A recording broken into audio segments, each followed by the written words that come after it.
باب امامت کا بیان فصل اول حدیث نمبر 1117 ابو مسعود رضی اللہ عنہ بیان کرتے ہیں رسول اللہ صلی اللہ علیہ وسلم نے فرمایا لوگوں کی امامت وہ شخص کرائے جو ان میں سے کتاب اللہ کو زیادہ پڑھنے جاننے سمجھنے والا ہو پس اگر وہ قرات میں سب سے برابر ہو تو پھر ان میں سے جو سنت کو زیادہ جاننے والا ہو اگر وہ سنت میں برابر ہو تو پھر ان میں سے جس نے ہجرت پہلے کی ہو اور اگر وہ ہجرت کرنے میں برابر ہو تو پھر ان میں سے جو عمر میں بڑا ہو اور کوئی شخص کسی کی جگہ بلا اجازت امامت کرائے نہ بلا اجازت اس کے گھر میں اس کی عزت کی جگہ بیٹھے مسلم اور مسلم ہی کی روایت میں ہے کوئی آدمی کسی آدمی کی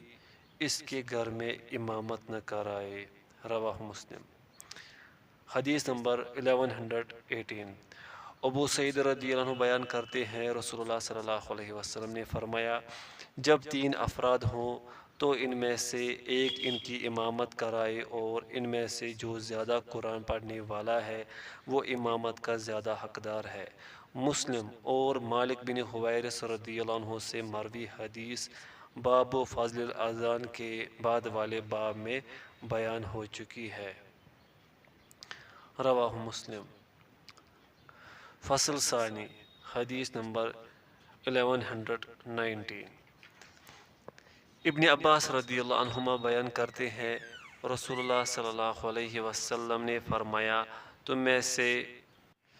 تم میں سے بہتر شخص اذان کہے اور تم میں سے بہتر قاری تمہیں نماز پڑھائے اس کی سند ضعیف ہے حدیث نمبر 1120 ابو عطیہ اکیلی بیان کرتے ہیں مالک بن حویرث رضی اللہ عنہ ہماری نماز کی جگہ پر ہمارے پاس تشریف لایا کرتے اور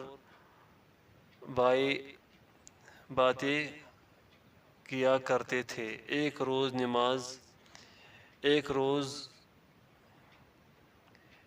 نماز کا وقت ہو گیا ابو عطیہ نے کہا ہم نے ان سے درخواست کی کہ وہ آگے بڑھے اور نماز پڑھائے انہوں نے ہمیں فرمایا اپنے کسی آدمی کو آگے کرو وہ تمہیں نماز پڑھائے گا میں عنقریب تمہیں بتاؤں گا کہ میں تمہیں نماز کیوں نہیں پڑھاتا میں نے رسول اللہ صلی اللہ علیہ وسلم کو فرماتے ہوئے سنا جو شخص کسی قوم کے پاس جائے تو وہ ان کی امامت نہ کرائے بلکہ انہی میں سے کوئی شخص ان کی امامت کرائے ابو داؤد ترمذی نسائی البتہ انہوں نے نبی صلی اللہ علیہ وسلم کے الفاظ تک اکتفا کیا ہے یہ روایت حسن ہے حدیث نمبر 1121 انس رضی اللہ عنہ بیان کرتے ہیں رسول اللہ صلی اللہ علیہ وسلم نے ابن ام مکتوم کو خلیفہ مقرر فرمایا وہ لوگوں کی امامت کراتے تھے حالانکہ وہ نابینا تھے یہ روایت صحیح ہے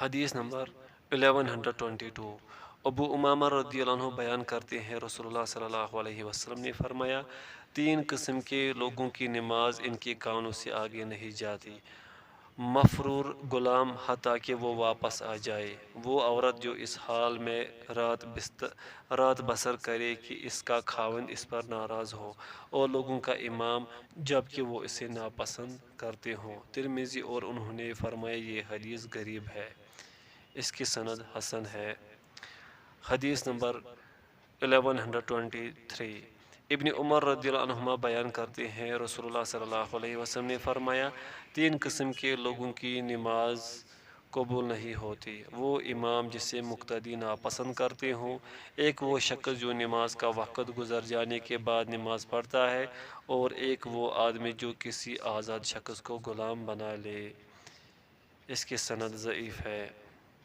حدیث نمبر 1124 سلامہ بنت خر رضی اللہ عنہا بیان کرتی ہیں رسول اللہ صلی اللہ علیہ وسلم نے فرمایا قیامت کی ایک نشانی یہ بھی ہے کہ مسجد والے نماز پڑھانے سے جان چھڑائیں گے وہ نماز پڑھانے کے لیے کوئی امام نہیں پائیں گے اس کی سند ضعیف ہے حدیث نمبر 1125 ابو ہریرہ رضی اللہ عنہ بیان کرتے ہیں رسول اللہ صلی اللہ علیہ وسلم نے فرمایا ہر امیر کی معیت میں جہاد کرنا تم پر فرض ہے، خواہ وہ نیک ہو یا فاجر، اگرچہ وہ کبیرہ گناہوں کا مرتکب ہو، اور ہر مسلمان کے پیچھے نماز پڑھنا تم پر واجب ہے، خواہ وہ نیک ہو یا فاجر، اگرچہ وہ کبیرہ گناہوں کا مرتکب ہو، اور ہر مسلمان پر نماز پڑھنا واجب ہے، خواہ وہ نیک ہو یا فاجر، اگرچہ وہ کبیرہ گناہوں کا مرتکب ہو۔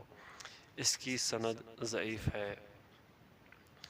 فصل ثالث عمر بن سلمہ رضی اللہ عنہ بیان کرتے ہیں ہم ایک چشمہ پر رہائش پذیر تھے جو لوگوں کے لیے عام گزرگاہ تھا۔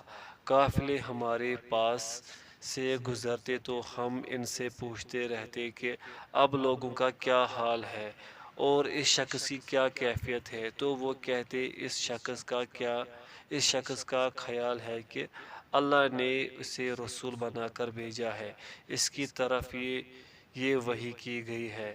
میں ان سے یہ باتیں یاد کر لیتا گویا وہ میرے دل میں گھر کر گئی ہیں، اور عرب اسلام قبول کرنے کے بارے میں فتح مکہ کے منتظر تھے۔ وہ کہتے تھے اسے اور اس کی قوم کو اس کے حال پر چھوڑ دو، اگر وہ ان پر غالب آ گیا تو وہ سچا نبی ہے۔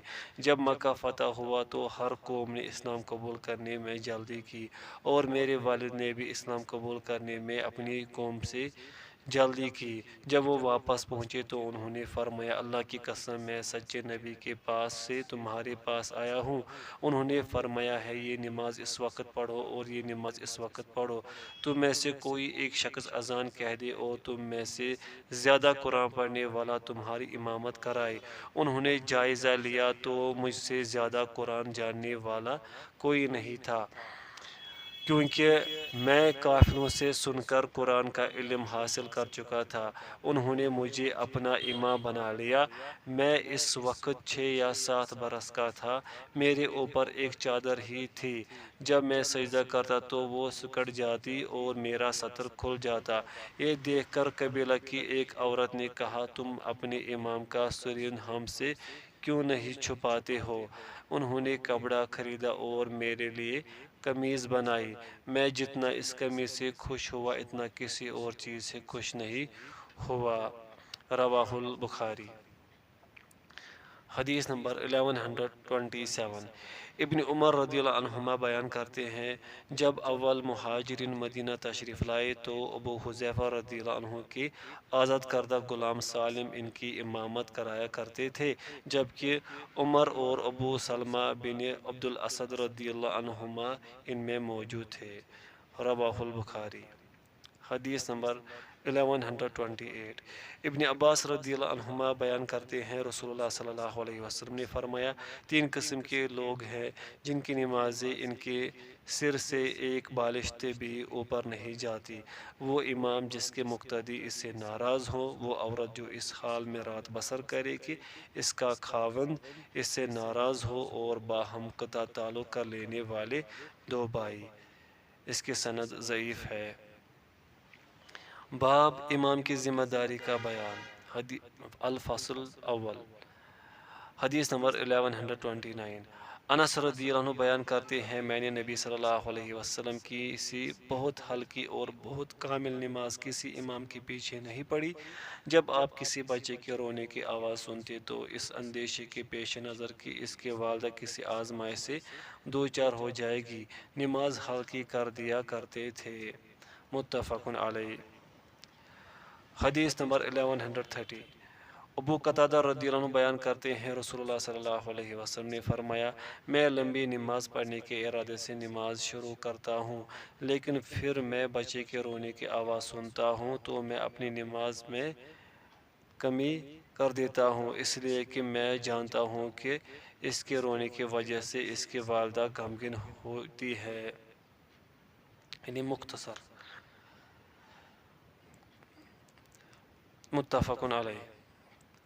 حدیث نمبر 1131 ابو ہریرہ رضی اللہ عنہ بیان کرتے ہیں رسول اللہ صلی اللہ علیہ وسلم نے فرمایا جب تم میں سے کوئی لوگوں کو نماز پڑھائے تو وہ تخفیف کرے کیونکہ ان میں بیمار ضعیف اور بوڑھے ہوتے ہیں، اور جب تم میں سے کوئی شخص اکیلا نماز پڑھے تو پھر جس قدر چاہے لمبی پڑھے۔ متفق علیہ۔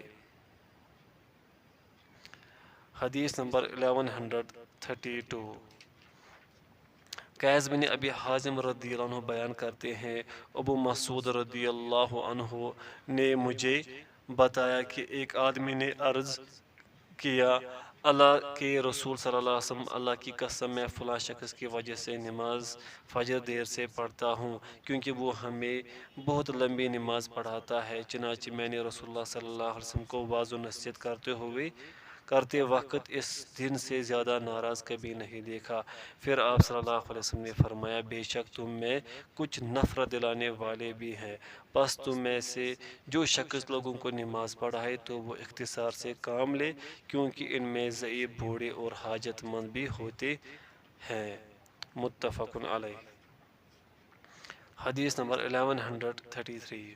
ابو ہریرہ رضی اللہ عنہ بیان کرتے ہیں رسول اللہ صلی اللہ علیہ وسلم نے فرمایا وہ امام تمہیں نماز پڑھائیں گے، چنانچہ اگر انہوں نے درست پڑھائی تو تمہارے لیے اجر ہے، اور اگر انہوں نے غلطی کی تو تمہارے لیے اجر ہے اور ان پر گناہ ہے۔ رواہ البخاری۔ فصل ثالث۔ حدیث نمبر 1134۔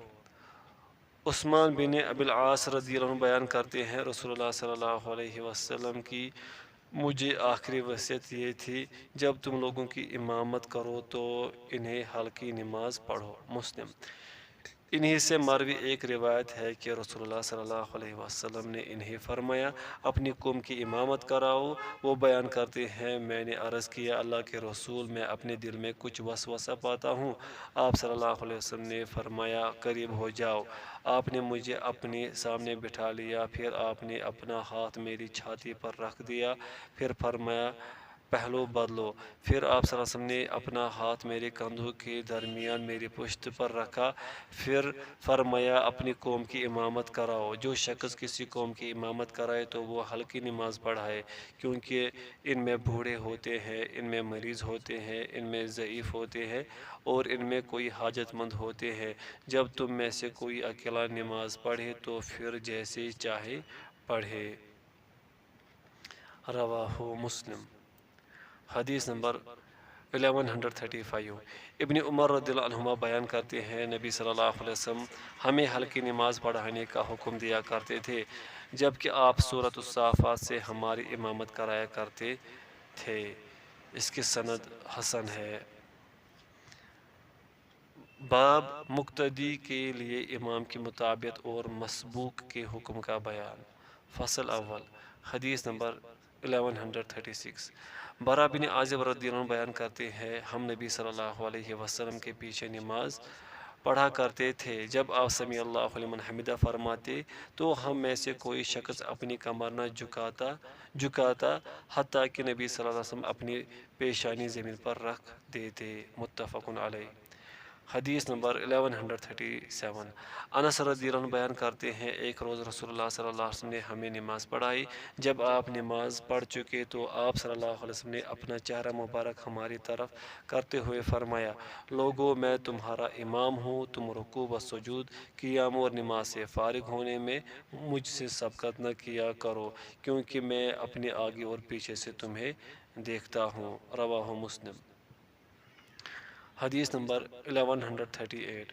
ابو ہریرہ رضی اللہ عنہ بیان کرتے ہیں رسول اللہ صلی اللہ علیہ وسلم نے فرمایا امام سے سبقت نہ کرو، جب وہ اللہ اکبر کہے تو تم اللہ اکبر کہو، جب وہ ولا الضالین کہے تو تم آمین کہو، جب رکوع کرے تو رکوع کرو، جب سمیع اللہ لمن حمدہ کہے تو تم ربنا لک الحمد کہو۔ بخاری مسلم۔ لیکن امام بخاری نے اور جب ولا الضالین کہے کا ذکر نہیں کیا۔ متفق علیہ۔ حدیث نمبر 1139۔ انس رضی اللہ عنہ سے روایت ہے کہ رسول اللہ صلی اللہ علیہ وسلم گھوڑے پر سوار ہوئے تو آپ اس سے گر گئے جس سے آپ کی دائیں جانب خراشی آ گئی، تو آپ صلی اللہ علیہ وسلم نے کوئی ایک نماز بیٹھ کر پڑھائی تو ہم نے بھی آپ کے پیچھے بیٹھ کر نماز پڑھی۔ جب آپ صلی اللہ علیہ وسلم فارغ ہوئے فرمایا امام اسی لیے بنایا جاتا ہے کہ اس کی اقتدا کی جائے، جب وہ کھڑے ہو کر نماز پڑھے تو تم بھی کھڑے ہو کر نماز پڑھو، جب رکوع کرے تو تم بھی رکوع کرو، جب وہ سر اٹھائے تو تم بھی سر اٹھاؤ، جب وہ سمیع اللہ لمن حمدہ کہے تو تم ربنا لک الحمد کہو، اور جب وہ بیٹھ کر نماز پڑھے تو تم سب بیٹھ کر نماز پڑھو۔ حمیدی رحمۃ اللہ کہتے ہیں آپ صلی اللہ علیہ وسلم کا یہ فرمان آپ کے مرض قدیم کے وقت کا ہے۔ پھر اس کے بعد نبی صلی اللہ علیہ وسلم نے بیٹھ کر نماز پڑھائی تو صحابہ نے آپ کے پیچھے کھڑے ہو کر نماز پڑھی۔ آپ نے انہیں بیٹھنے کا حکم نہیں فرمایا اور نبی صلی اللہ علیہ وسلم کا آخری فعل بطور حجت لیا جاتا ہے۔ یہ صحیح بخاری کے الفاظ ہیں اور امام مسلم نے اجمعون تک اتفاق کیا ہے، اور ایک روایت میں اضافہ نقل کیا ہے اس سے اختلاف نہ کرو، اور جب وہ سجدہ کرتے تو تم سجدہ کرو، متفق علیہ۔ حدیث نمبر 1140۔ عائشہ رضی اللہ عنہا بیان کرتی ہیں جب رسول اللہ صلی اللہ علیہ وسلم بیمار ہوئے تو بلال رضی اللہ عنہ آپ کو نماز کی اطلاع کرنے آئے۔ آپ صلی اللہ علیہ وسلم نے فرمایا ابو بکر رضی اللہ عنہ کو حکم دو کہ وہ لوگوں کو نماز پڑھائے، چنانچہ ابو بکر رضی اللہ عنہ نے ان ایام میں نماز پڑھائی۔ پھر نبی صلی اللہ علیہ وسلم نے کچھ افاقہ محسوس کیا تو آپ کو 2 آدمی کے سہارے لایا گیا، اس حال میں آپ کے پاؤں زمین پر لگ رہے تھے حتیٰ کہ آپ مسجد میں داخل ہوئے۔ جب ابو بکر رضی اللہ عنہ نے آپ کی آمد محسوس کی تو وہ پیچھے ہٹنے لگے، لیکن رسول اللہ صلی اللہ علیہ وسلم نے انہیں اشارہ فرمایا کہ پیچھے نہ ہٹے۔ آپ تشریف لائے اور ابو بکر رضی اللہ عنہ کی بائیں جانب بیٹھ گئی۔ ابو بکر رضی اللہ عنہ کھڑے ہو کر نماز پڑھا رہے تھے، جبکہ رسول اللہ صلی اللہ علیہ وسلم بیٹھ کر ابو بکر رضی اللہ عنہ رسول اللہ صلی اللہ علیہ وسلم کی نماز کی اقتدا کر رہے تھے، جبکہ لوگ ابو بکر رضی اللہ عنہ کی نماز کی اقتدا کر رہے تھے۔ بخاری مسلم ان دونوں کی ایک روایت میں ہے ابو بکر رضی اللہ عنہ لوگوں کو تکبیر سناتے تھے، متفق علیہ۔ حدیث نمبر 1141۔ ابو ہریرہ رضی اللہ عنہ بیان کرتے ہیں رسول اللہ صلی اللہ علیہ وسلم نے فرمایا جو شخص امام سے پہلے اپنا سر اٹھا لیتا ہے کیا وہ اس بات سے نہیں ڈرتا کہ اللہ کہیں اس کے سر کو گدھے کا سر نہ بنا دے، عفواً متفق علیہ۔ فصل ثانی حدیث نمبر 1142۔ علی اور معاذ رضی اللہ عنہما بیان کرتے ہیں رسول اللہ صلی اللہ علیہ وسلم نے فرمایا جب تم میں سے کوئی نماز کے لیے آئے تو وہ جس حال میں امام کو پائے تو وہ بھی اسی حالت میں ان کے ساتھ شامل ہو جائے۔ ترمذی اور فرمایا یہ حدیث غریب ہے، اس کے سند ضعیف ہے۔ حدیث نمبر 1143۔ ابو ہریرہ رضی اللہ عنہ بیان کرتے ہیں رسول اللہ صلی اللہ علیہ وسلم نے فرمایا جب تم نماز کے لیے آؤ اور ہم سجدہ کی حالت میں ہوں تو تم بھی سجدہ کرو اور اسے کچھ بھی شمار نہ کرو، جس نے 1 رکعت پا لی اس نے نماز پا لی، اس کی سند ضعیف ہے۔ حدیث نمبر 1144۔ انس رضی اللہ عنہ بیان کرتے ہیں رسول اللہ صلی اللہ علیہ وسلم نے فرمایا جو شخص اللہ کی رضا کی خاطر 40 روز تکبیر اولیٰ کے ساتھ باجماعت نماز پڑھتا ہے اس کے لیے 2 چیزوں جہنم اور نفاق سے برات لکھ دی جاتی ہے، اس کی سند بھی ضعیف ہے لیکن اس کے اور بھی شواہد ہے۔ حدیث نمبر 1145۔ ابو ہریرہ رضی اللہ عنہ بیان کرتے ہیں رسول اللہ صلی اللہ علیہ وسلم نے فرمایا جو شخص اچھی طرح وضو کر کے نماز کے لیے جائے لیکن وہ لوگوں کو پائے کہ وہ نماز پڑھ چکے ہوں تو اللہ اسے باجماعت نماز پڑھنے والوں کی مثل اجر عطا فرما دیتا ہے اور اس سے ان کے اجر میں بھی کوئی کمی واقع نہیں ہوگی، اس کی سند ضعیف ہے لیکن اس کے بھی شواہد ہے، عفواً یہ روایت حسن ہے۔ حدیث نمبر 1146۔ ابو سعید خدری رضی اللہ عنہ بیان کرتے ہیں ایک آدمی آیا جبکہ رسول اللہ صلی اللہ علیہ وسلم نماز پڑھ چکے تھے، آپ نے فرمایا کیا کوئی شخص اس پر صدقہ کرے گا کہ وہ اس کے ساتھ نماز پڑھے؟ ایک آدمی کھڑا ہوا تو اس نے اس کے ساتھ باجماعت نماز پڑھی۔ یہ روایت صحیح ہے۔